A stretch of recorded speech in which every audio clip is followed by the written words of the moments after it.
പാനൂർ നഗരസഭയിലെ കരിയാട് വാർഡിൽ മുക്കാളിക്കര പടന്നക്കര ഭാഗത്ത് പുഴയിൽ നിന്ന് ഉപ്പുവെള്ളം കയറി മേഖലയിൽ വലിയ രീതിയിൽ കൃഷിനാശം സംഭവിച്ചു. 20ഓളം വീടുകളിലെ കിണറുകളിലും കൃഷിയിടങ്ങളിലും പൂർണ്ണമായി ഉപ്പുവെള്ളം കയറി വലിയ നാശനഷ്ടമാണ് സംഭവിച്ചിരിക്കുന്നത്. ഇത്തരത്തിലെ അനുഭവം ആദ്യമായിട്ടാണെന്ന് പരിസരവാസികൾ സാക്ഷ്യപ്പെടുത്തി. ഉപ്പുവെള്ളം കയറിയ പ്രദേശം പാനൂർ നഗരസഭാ ചെയർമാൻ KP ഹാഷിം സന്ദർശിച്ചു.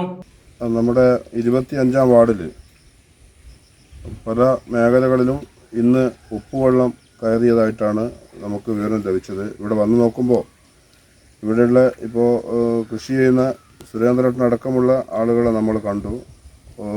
അവരുടെ ഒന്നും ഓർമ്മയിൽ ഇങ്ങനെ ഒരു ഉപ്പുവെള്ളം കയറിയതായിട്ട് ഓർമ്മയിലില്ല എന്നാണ് പറയുന്നത്.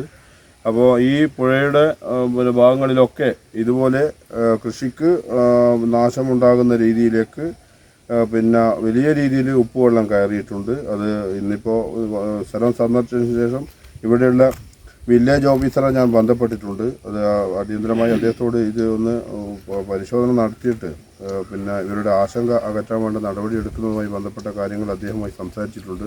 ഇവിടെ ഒട്ടുമിക്ക സ്ഥലങ്ങളിലും അംഗനവാടിയുടെ പരിസരത്തൊക്കെ ഇതുപോലെ ഉപ്പുവെള്ളം കയറിയിട്ടുണ്ട്. അത് വലിയ രീതിയിൽ ഈ കൃഷിക്കാർക്കും ഈ ഭാഗത്തുള്ള ആളുകൾക്കൊക്കെ ആശങ്കയുണ്ട്.